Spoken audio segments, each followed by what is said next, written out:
Boker Tov, everybody. Happy Hanukkah.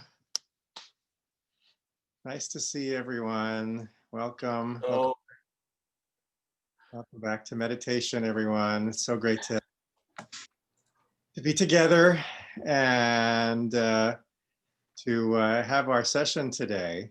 We're going to start with a pretty straightforward text and then meditation. And then we're going to move into some interesting things after that are going to be a little unusual. But I won't tell you what that's about until we get there. I figured what we would talk about today, because today is the final 8th day of Hanukkah. I would start with a spiritual teaching about Hanukkah that can lead into our first sit of the session today. So what I'm going to do is I'm going to share my screen. Hopefully you can all see this. This is a teaching about Hanukkah from the Sfat Emet, who was a late 19th century Hasidic teacher. Again, I'm often bringing in Hasidic teachers because, Hasidim are not necessarily, we think of Hasidim, we think of those guys in Brooklyn or in Mea Shearim, and they are Hasidim. They're of course part of those various lineages and sects. But the earlier generations of Hasidic Rebbes were deep spiritual practitioners, and they bring in extraordinary insights, which is why I'm often teaching those things in this context. So here's a Hasidic teaching about Hanukkah. So Rabbi Elazar of Worms says in his work, The Rokeach, that the 36 candles we light on Hanukkah parallel the 36 hours for which the original light of the 6 days of creation shone before it was hidden away. Let me pause there. I think I taught about this in an email I sent out last week, but I'll come back to it again, that in the beginning of Genesis, God says, let there be light. And when God says, let there be light, one of the things we notice is that the light of the sun and the moon and the stars doesn't come around until the 4th day of creation. So what gives? What is this light? So here is this special light, which only shone for the first 36 hours, according to the Rokeach. So if this is so, then it appears that each Hanukkah candle draws from the Or HaGanuz, the hidden light of creation, and gives light in great darkness, as our sages hinted with their description of the Or HaGanuz as a light which shined from one end of the world to the other. So that talks about what that original light of creation was. It was a light that was so extraordinary that if you stood in that light, you could see not just everything in front of you, you could see from one end of the cosmos into the other. That's how extraordinary that original light was. But now that is hidden. There is no hiddenness or obscurity, he'elem, before this light. We call the world olam, which obscures ma'alim and hides this light, the natural. But the original light of creation shone through all these layers of concealment and was hidden away for the righteous. Let me just pause there. The word olam, which means the world, actually has the root of the word elem, which means to be blind or concealed or hidden, right? So all the light that we see, all the things that we visually perceive in the world are actually concealing this deeper light of the world. Now, this is something that even science, can confirm. In our normal human experience, we only see a very narrow range of light, and there are many, many more wavelengths, infrared and ultraviolet, and on and on and on, microwaves, everything, so that we really don't perceive much of the universe. We're only perceiving a thin, narrow slice of that in our world. So that's a scientific echo of this teaching. But this is talking about something that I would say is more of a spiritual light. Maybe that's a further wavelength that science hasn't figured out yet, that there's the spiritual wavelength, which is brighter than all of them. But it's hidden away for the righteous. I forget where I just paused. Yeah, so the righteous you see, can see that light. And on Hanukkah, we get a glimpse of that light. In other words, the light of the candles, which increases every night, shines brighter and brighter. And even though that's just candlelight, it's a symbol of the Or HaGanuz, or this hidden spiritual light. So the light is hidden away for the righteous. And this is, it is written, a light shines for the upright in the darkness, which is in Psalms. It is also written, the people that walked in darkness have seen a brilliant light. That's Isaiah. And he goes on, and now he's making it historical. The generation which lived in the days of the wicked Greeks walked in darkness, as the sages taught. Darkness refers to Greece, which darkened the eyes of Israel. Nevertheless, they served God with a spirit of self-sacrifice, even in the midst of this darkness. That is why they merited the hidden light merited that the hidden light shine for them. And some of its illumination remains, radiating from year to year, even in these lowly times. Every servant of God must rejoice during these days when a touch of the hidden light illuminates divine service. The primary intent of the wicked ones was to make us forget God's laws and Torah, and the Hanukkah lights bring us to remembrance. So a beautiful recapitulation of this theme, which recurs on Hanukkah in our spiritual traditions, the idea that Hanukkah gives us a glimpse of this spiritual light that at this point only the tzaddikim can see.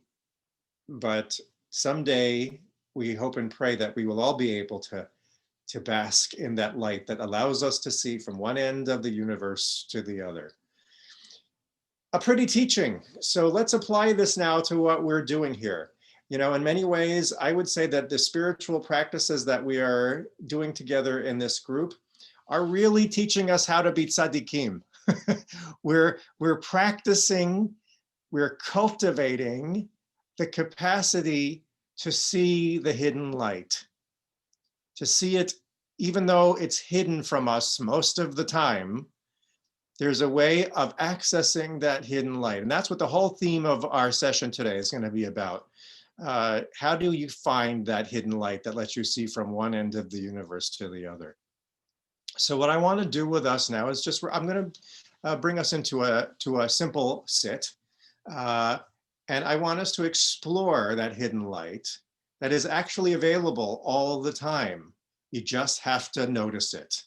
Okay, so I'm going to ask you now to sit in a position where you are prone to the most effective meditation, which means get comfortable in your chair. Make sure you're sitting squarely on your tuchus, and make sure that you are comfortable. Make sure that you are not slumped back on your chair or leaning in such a way that you're going to get muscle cramps, right? You want to be alert and relaxed. Okay, I happen to be sitting in a half lotus on my chair. I don't recommend that for anybody who has knee problems or anything else. So if you can just sit on the chair normally with your feet on the floor, as long as you are in a stable position. Okay, now I'm going to ask us all to take a nice deep breath in. Hold it for a second and then release it. Nice slow deep breath in, hold it, and then release it.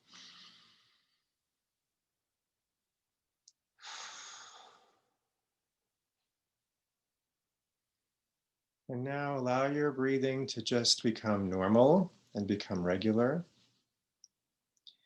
And you can allow your eyes to close. And just feel the solidity of your physical frame seated on the chair or wherever you're sitting. And just feel the gravity that is holding your body down on this earth. Feeling the physicality of your bones and muscles. The sensation of your subtle movements of your body, of your breathing. Become aware of the various places of tension and relaxation in all different parts of your body as they come into your awareness, whether it be in your muscles or tendons, whether it be internal or in your joints, or maybe on your skin. Just noticing the various sensations that are arising. Some of them are pleasant. Some of them are neutral. Some of them unpleasant. But in this setting, we look non-judgmentally upon all of these sensations. We simply are noticing them.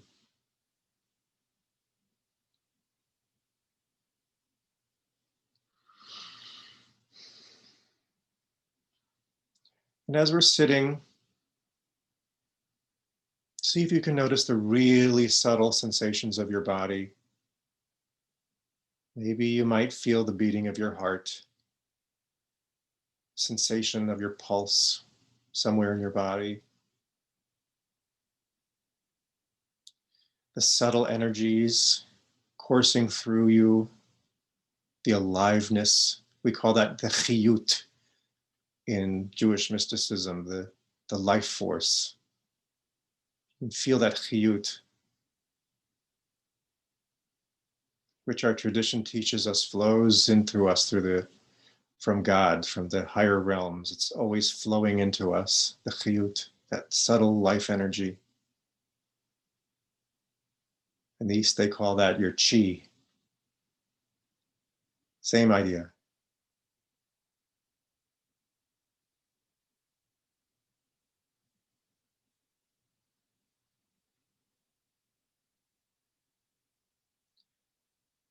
So here we are holding our physical presence and our inner energetic presence in our awareness.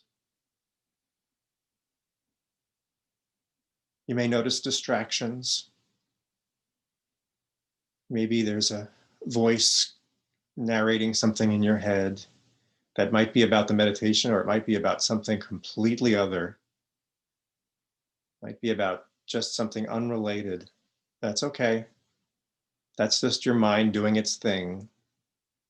Our brains are built to constantly be thinking, narrating, distracting. There's nothing wrong with that, and you're not getting anything wrong. But in this practice, we're just coming back now to these sensations of the body. The material, the energetic sensations. And thoughts in and of themselves are energy movements of the mind, and they're part of the body. So we're noticing our thoughts as well. And thoughts come with feelings, they come with emotions, another kind of energy within the body. We're noticing that as it comes, as it goes.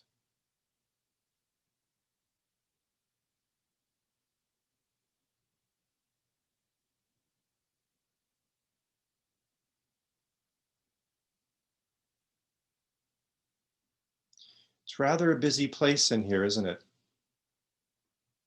Lots of physical sensations, lots of subtle sensations, lots of thoughts, lots of feelings, lots of distractions, lots of pleasant and unpleasant. It's actually always something going on. And we are the witness.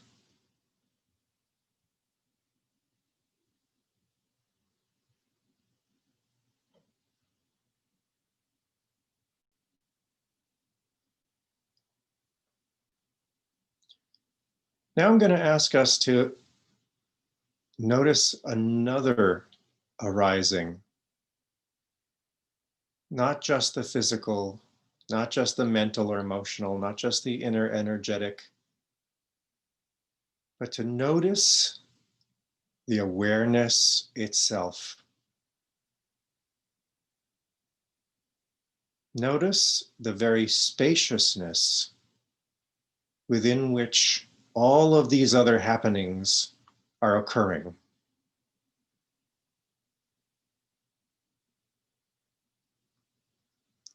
There are many names for this spacious awareness. Many names in Judaism and in many traditions around the world. Some call it consciousness, awareness. Some just call it mind. Some call it soul.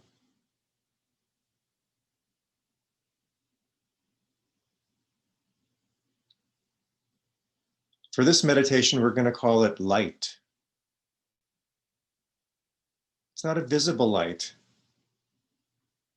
It's not a light that will let you see in the dark in a room that has no light bulbs at night. This is a different light. This is the light of awareness. Notice that everything, all of that busyness arises in that light of awareness.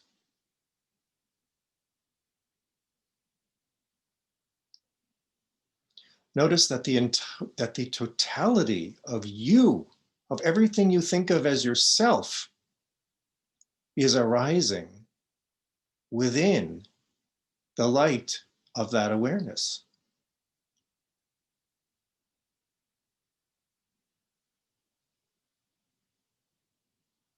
Keep noticing all the sensations, notice all the bodily awareness moments, all of the various thoughts, feelings.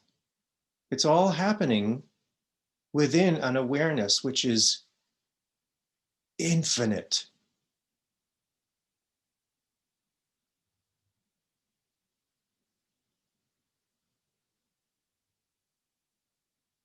It's an awareness, in fact, that stretches from one end of the cosmos to the other and beyond.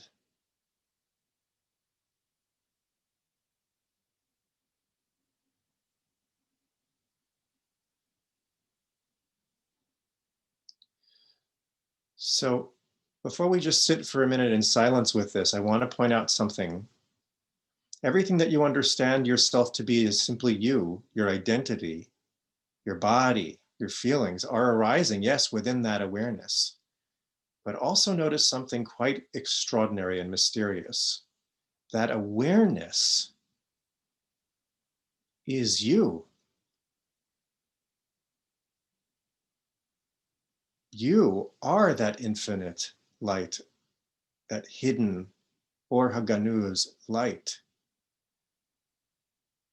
And that's sort of big you, or you writ large. And then little you is this ego and this body and these sensations arising within this infinite awareness of who you really are. You are both at the same time, without separation.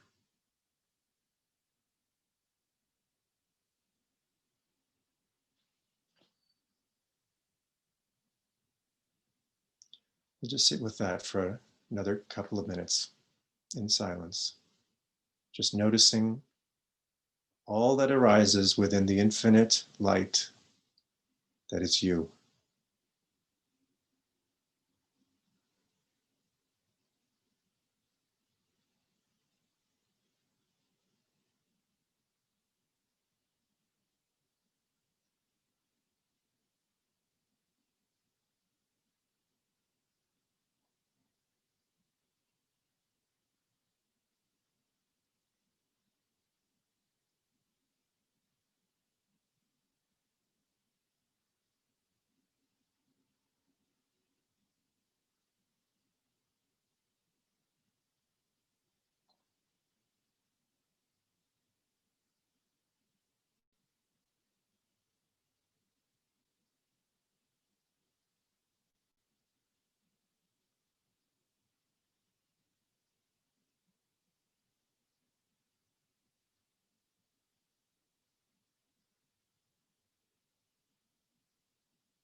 Ya la la la la ay la la la. Ya la la la la la la la. Ya la la la la la la la la la la. Ya la la. Ya la la la la la la la. Ya la la la la la la la. Ya la la la la la la la la la la. Ya la la. Ya la la la la la la la la la la la la la. Ya la la ya la. Ya la la la la la la la la ya la la la la la ya la la la la la. Ya la la la la la la la la ya la la la la la la ya la la ya la. Ya la la la la la la la la ya la la la la la la ya la la la la la.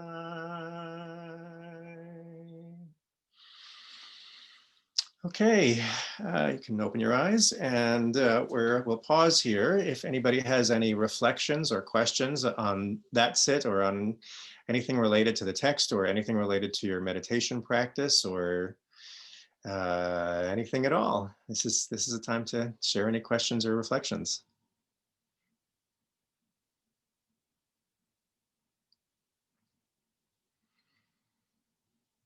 Anybody run into any difficulties with that sit?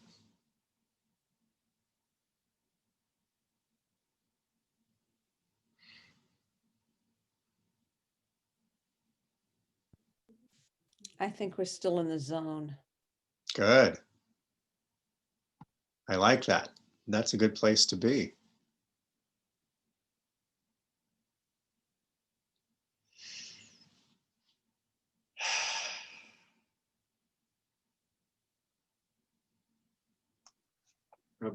I wanted to ask, can we go back to the fundamental theory? How is it that we know about this hidden light? Whose theory was it? How did it come about? That's an ancient, it goes back to the Talmud and before. It's an ancient tradition, the Or HaGanuz. It's a drash based upon the text, because it says God said, "Let there be light," but we don't know what. And then God creates the sun, the moon, and the stars later. So the rabbis ask the question, "What is that light? What light? What light is the Torah talking about?" And they then come up with, that's the hidden spiritual light, the light of awareness, right? The light that binds us all together. I sound like I'm talking about the force.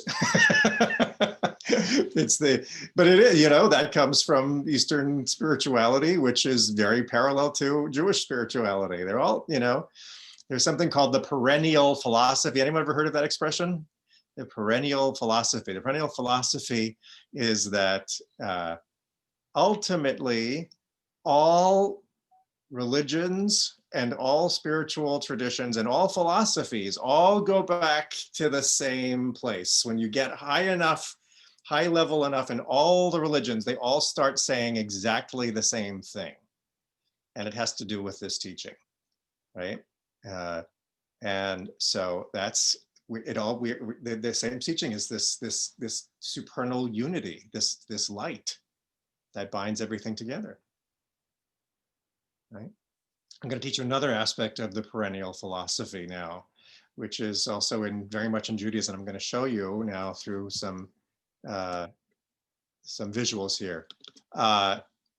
Fair warning now, what I'm about to teach you is really wild. We're actually, I'm so glad everybody's relaxed and everybody is in the zone, because I'm going to do something, like the Monty Python. Now for something completely different. I'm going to teach something that in Judaism gets captured in this phrase here.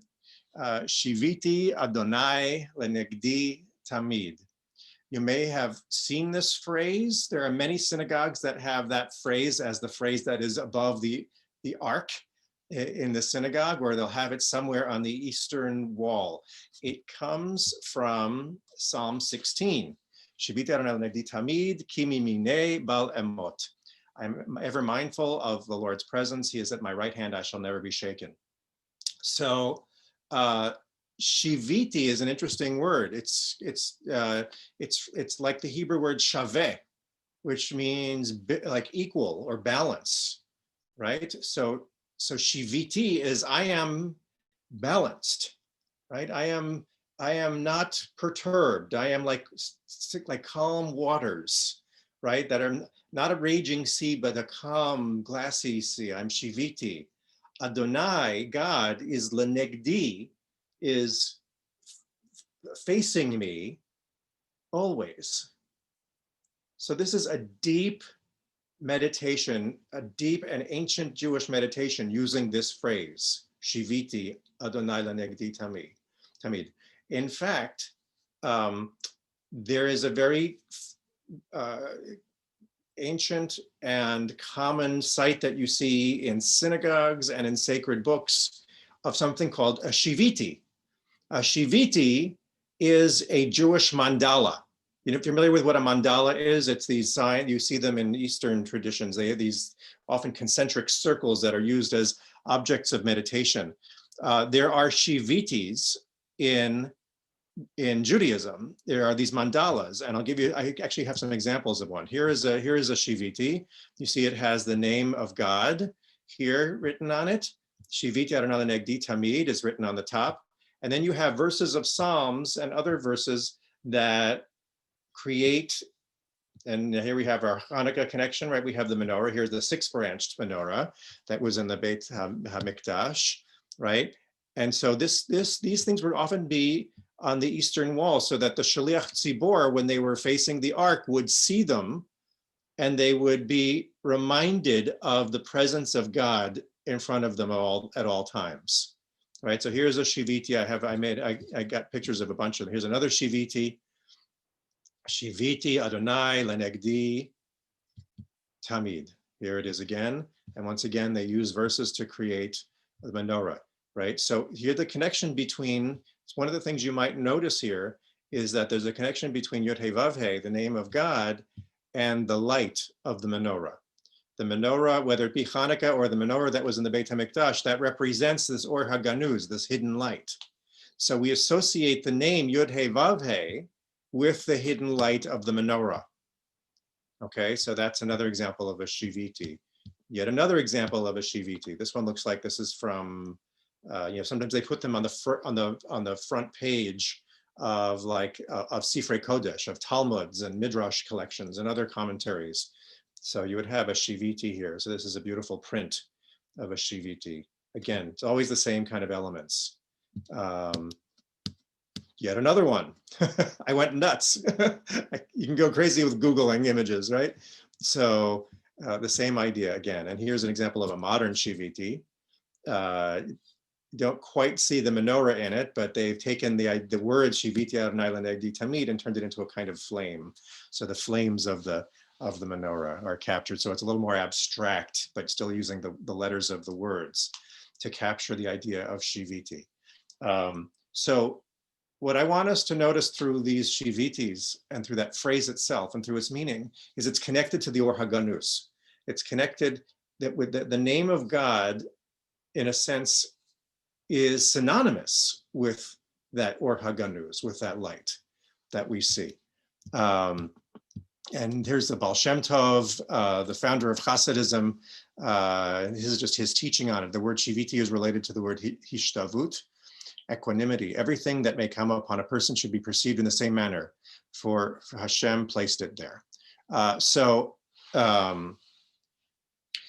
You get the idea here. This is what's happening. The spiritual practitioner or the tzaddik is somebody who develops the capacity, and this is a very visual meditation practice. This is an eyes open meditation.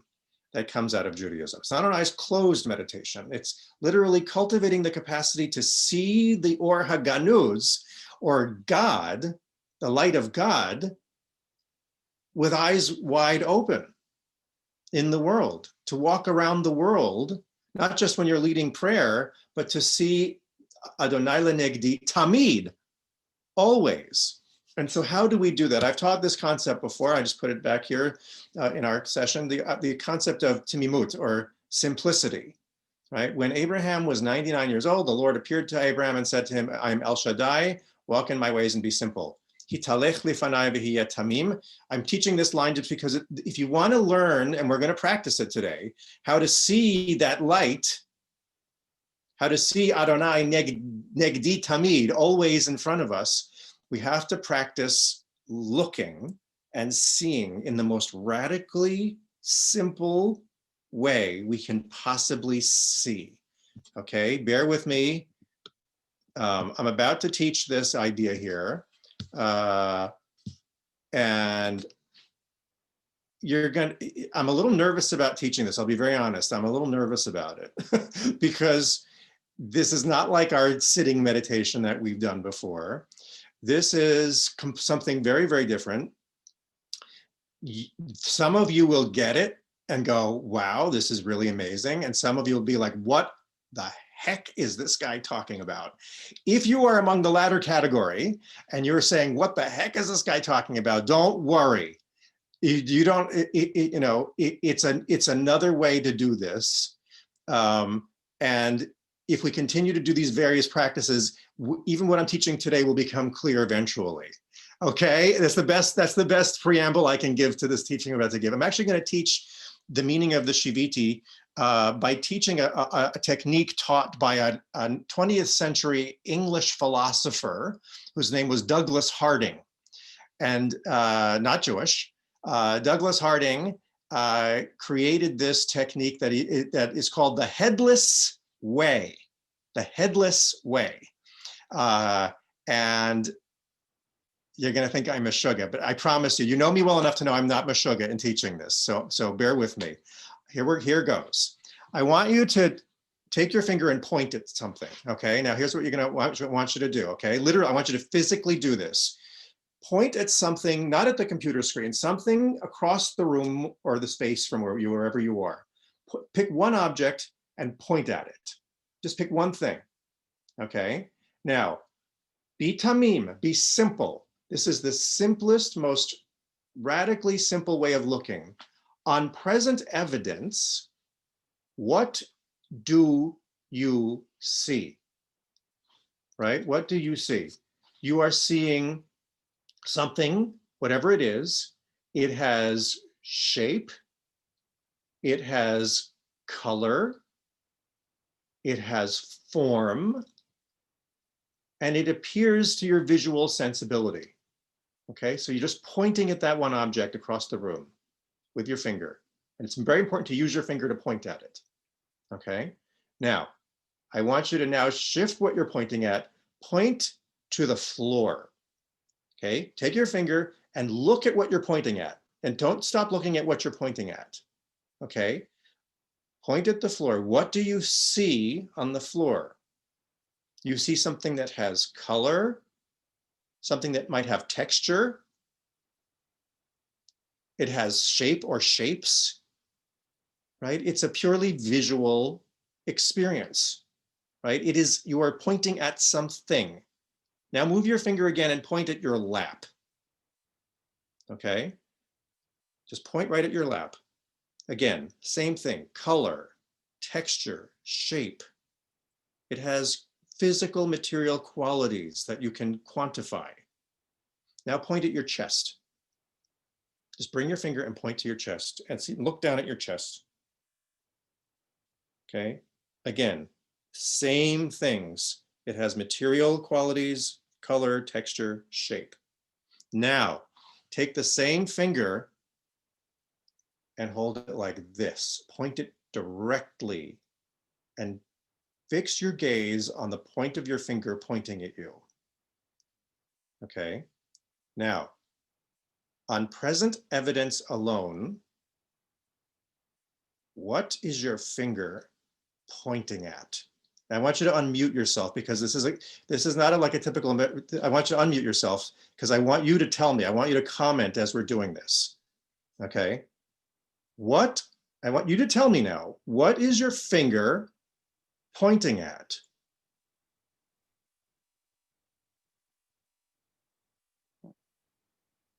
What are you pointing at? Try to describe what you're pointing at. Ceiling, Say it again. the ceiling. No, your finger is pointing this way. Oh, towards me? Yes. Oh, Okay. Now, just on visual evidence, present evidence, what is your finger pointing at? I want you to tell me what you're pointing at. Go for it. Sean. Between my eyebrows. Okay, you say it's between your eyebrows? Yes.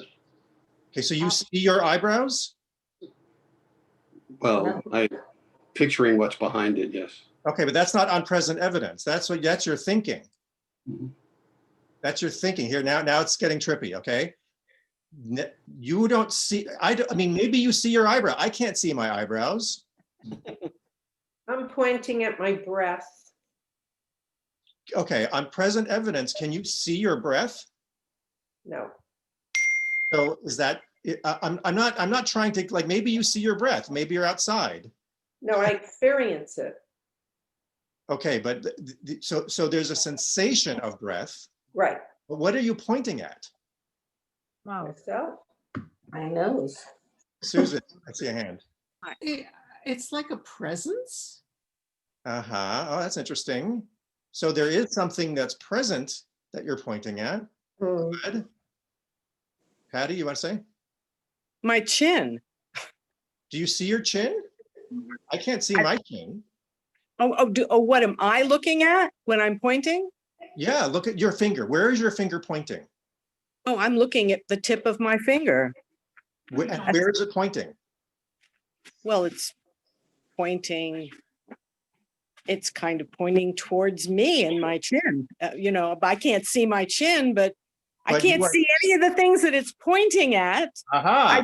I just see a direction, and I'm focused on the tip of my finger when I open my eyes. But it's I hear what you're saying. What are we pointing at? My nose, my forehead. I can't see what I'm pointing at. So on present evidence, I can't see anything. I can't see what it's I don't pointing. see a chin. I don't see eyebrows. I don't see eyeballs. I don't see anything. It's pointing at. And yet you said point at yourself. No, I mean, well, I'm sorry. I meant point it right at your, like this. You see where my hand is? See my Yep. finger? Like this. This is what I want us all to do. This is the exercise. Okay. So this is an extraordinary thing. If you can, I'm asking you to see something. I'm asking what this exercise is doing is it's shifting radically the direction of seeing. Okay, so I'm just going to tell you what I see when I point this way. Okay, I see radical openness. I don't see Gil Steinlauf here. If I look at my computer screen, I see a little box that has a face talking and it says Rabbi Gil Steinlauf, but that's a head over. That's a little tiny head over there. I don't see a head here at all. That's why it's called headless. Right? I don't see a head here at all. It lives over there on the computer screen. There's nothing here. There's energy. But you can't see it. Okay, so I'm not saying we don't sense things. We can feel all sorts of little, like just in meditation, we see little tensions and itches and tickles and, little movements. Absolutely, we can sense something, but is that a head or a face? Not in my experience. Those are just sensations. On present, radical, simple to mimut evidence right here and now, there's nothing here. But you said you see openness and not emptiness. I see nothing. There is nothing here. It's weird when, as the longer I'm looking at it, it's almost like my hand is disappearing. Yes. Well, It's because weird. right here, there isn't anything. This is just what we call your regional appearance. Okay, you look like this relative to my being standing near you or standing in front of a computer screen with your image. It's like I'm seeing through the hand. It's weird.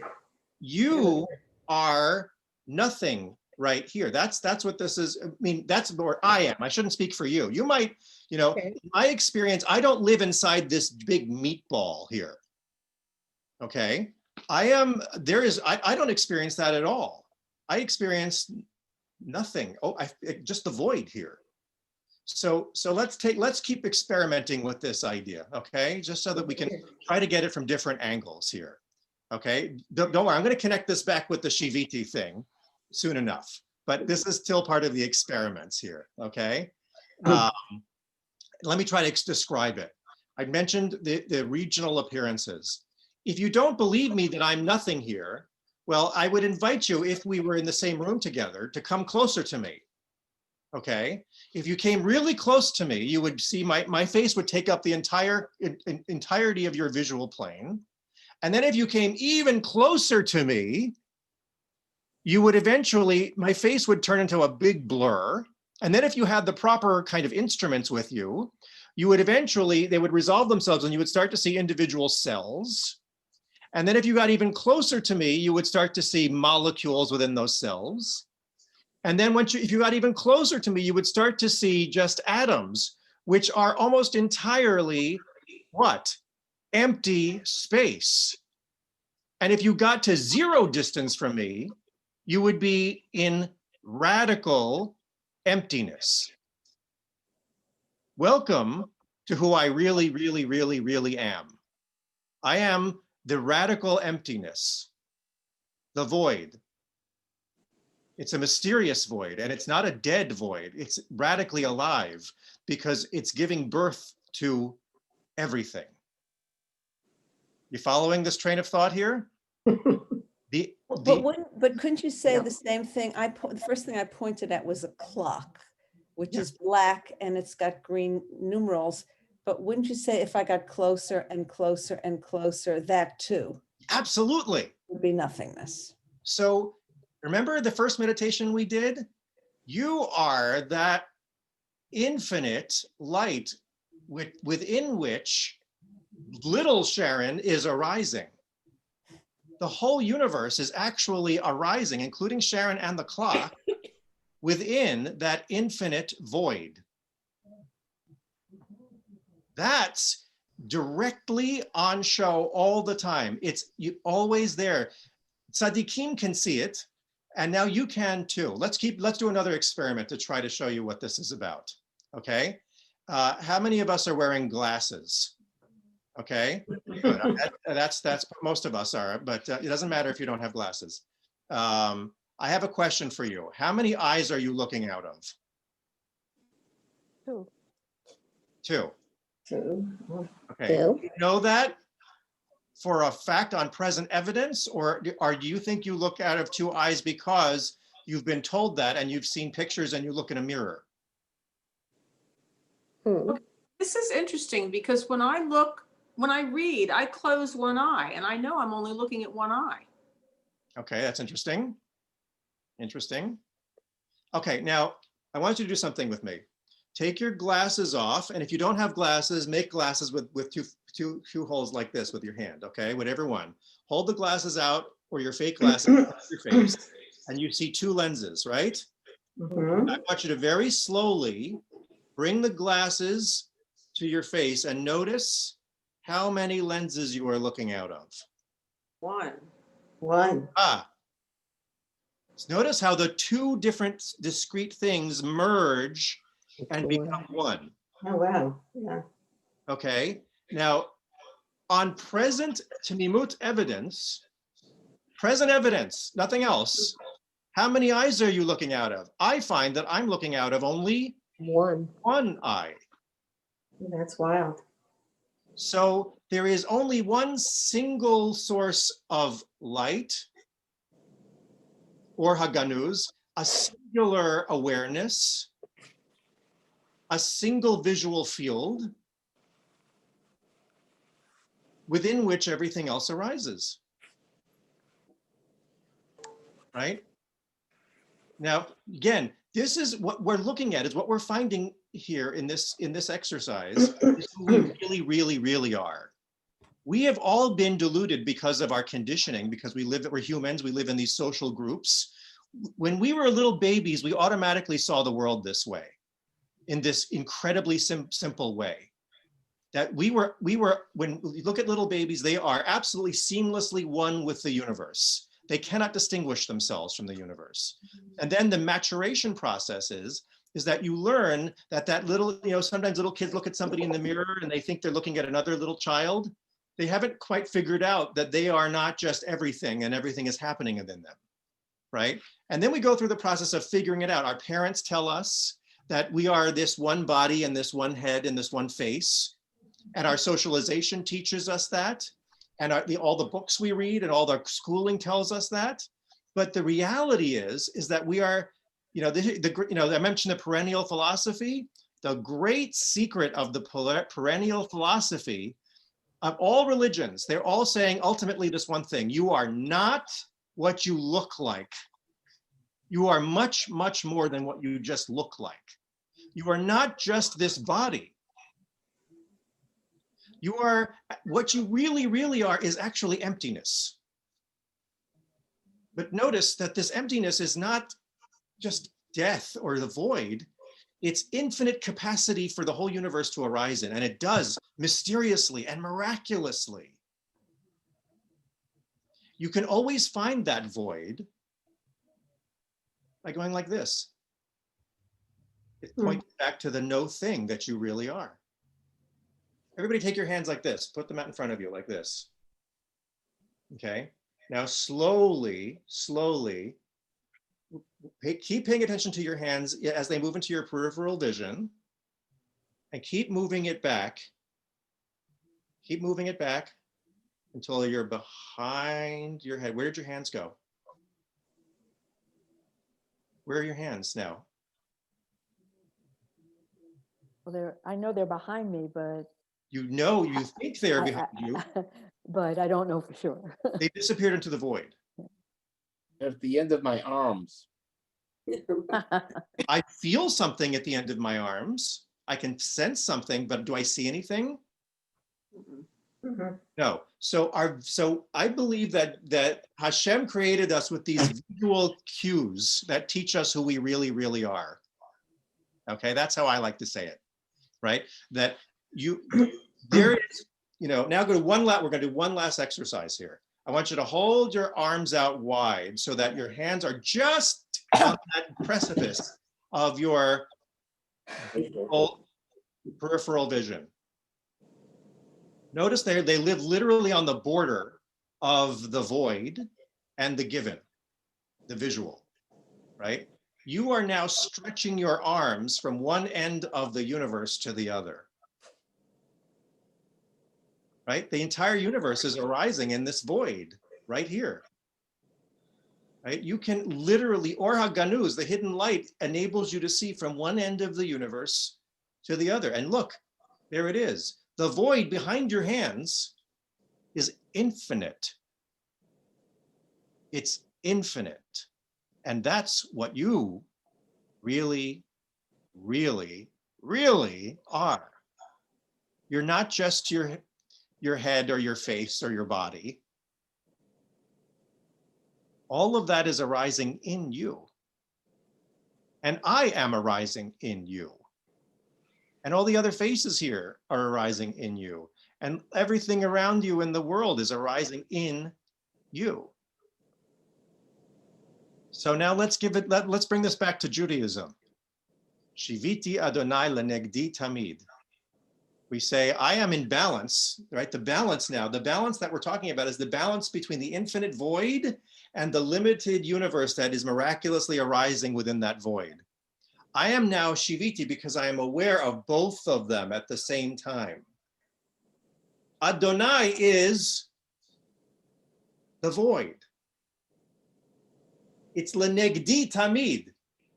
So basically a shiviti, if you take your finger, you're actually going like this. To develop the capacity, if you put your finger, one finger pointing inward, one finger pointing outward at the world, that is real seeing.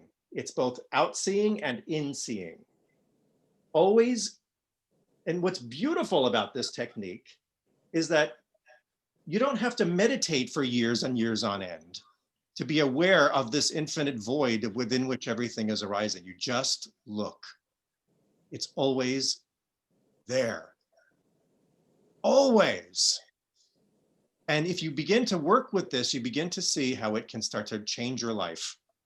This is how enlightened people see the world, right? They're always aware of that infinite void within which everything arises, because that's who they really, really are. And that's who you really, really are. Sally, you have your hand up? You have to unmute yourself, yeah.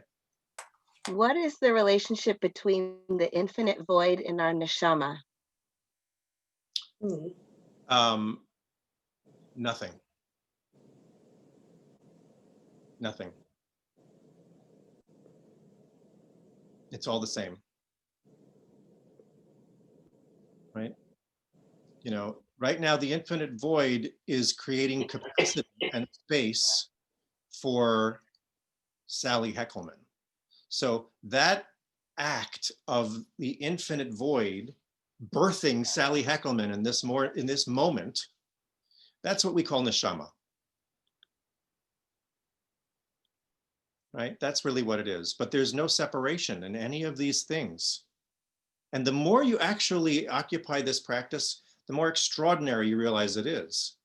Because like, if you and I are having a conversation with each other, it's actually, when you really get still, you realize, I don't know, this voice that's Gil talking, it's just arising out of the void.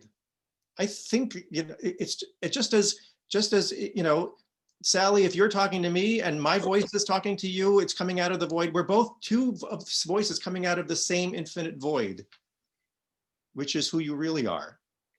This is the beauty of this practice. Julia. So if you have your hands like this, then you're seeing everything and nothing at the same time. Exactly. And you have to practice this. It's developing the capacity. And by the way, like, you know, there are tricks I do to stay in this.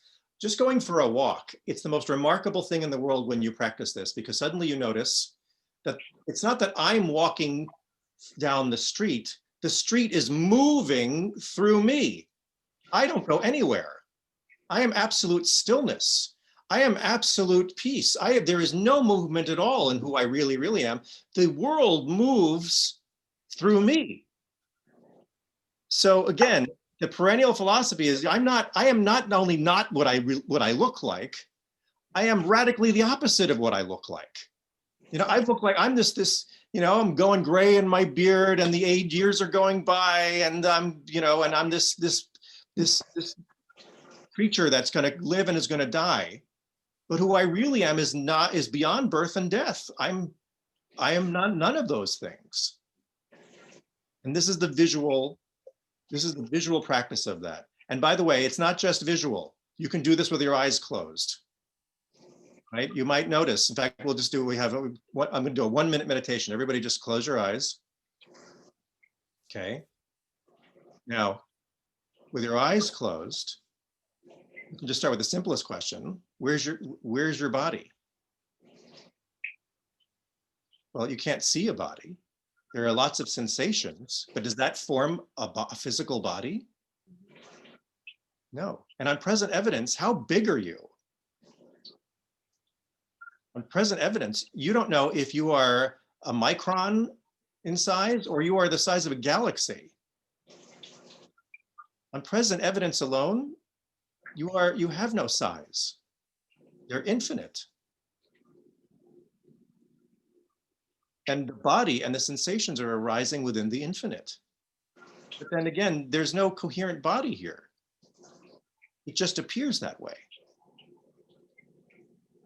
Okay, you can open your eyes. That's just the example. of how that. But what would happen if you were blind then? Would you always have that? In fact, there are many blind people who have this practice, and they confirm that it's just as meaningful for them, that they can't find that they have a head either. According, this is Douglas Harding's approach here that I'm teaching you today. But it jives perfectly with the Shiviti practice. Right? This in-seeing and out-seeing simultaneously. Rebecca? So I'm feeling what you're saying, but that's my question. What about feeling? So while I was sitting there for that minute, I could feel the seat. I could feel my body on the seat. Does feeling have to do with that whole form issue, or? Well, you know, if you get really simple with it, you know, you can feel pressure and your brain says that's a seat. Mm-hmm. Because that's what you've been told. And yeah, and on visual, you know, and there's plenty of evidence that there's a seat, right? But again, is there a seat there? Again, if you go into that microscopic view, there's nothing there. See, this is why this gets really trippy. But, you know, ultimately there is only the void, and everything takes on forms. By the way, the going in thing is also works the same way going out. So at about a meter's distance, I look like this. But if you keep zooming out, I look like Gaithersburg, Maryland. And if you keep zooming out, I look like the East Coast. And if you keep zooming out, I look like the planet Earth. And if you keep zooming out, my face looks like the galaxy. Until my face is the entire universe, right? They're all my face. This is just my face here at this distance. Right? And it's what's true for me is true for everybody. That's the beauty of it. Joel, we're kind of going over time here, so we got to wrap it up. But Joel, So go ahead. I'll say Descartes. How do you distinguish? You know, where do you put him in place of this philosophy? Well, Descartes actually, ironically, his very first precept of things that are patently obvious is "I have a head," which is interesting because we just disproved that, didn't we? So you know what I wanted to show you this because this is a very powerful meditation technique. It's how to take. This is one of the most effective ways I have found in my years of doing this, of how to take this out of the meditation cushion, proverbially, and into the world. So I want you to practice this. I want you to practice this dual in-seeing and out-seeing, and go for a walk and see the universe moving through you. Okay. And by the way, if you want, I know a teacher, his name is Richard Lang in London. I can invite him and he can do a session with us on this because he's actually he's the main teacher of this in the world right now. And I know him. So if you want, let me know and I can invite him to come as a guest teacher for this. But anyway, this Orha Ganuz, this light is always present. So I did depart today from our normal sitting, breathing, but I really, really, really wanted to share this with you because I've been sitting on this practice for so long now, and it has radically changed my life, and I wanted to share it with you today. So thank you for indulging me today. Thank you. Any questions, folks? Yeah, let me know also, offline or whatever, what you think of it, and it's okay if you didn't get me at all. That's okay too. That's really okay. But this has been it's a real pleasure for me to teach. I hope you got something out of it today. Thanks. I sent you a non-question. Thank you. Non-question. Okay, very good. Yeah, look at in the chat. Very good. Okay, Thank you. take care. Thank you. Bye, shalom. Shalom. Shabbat shalom.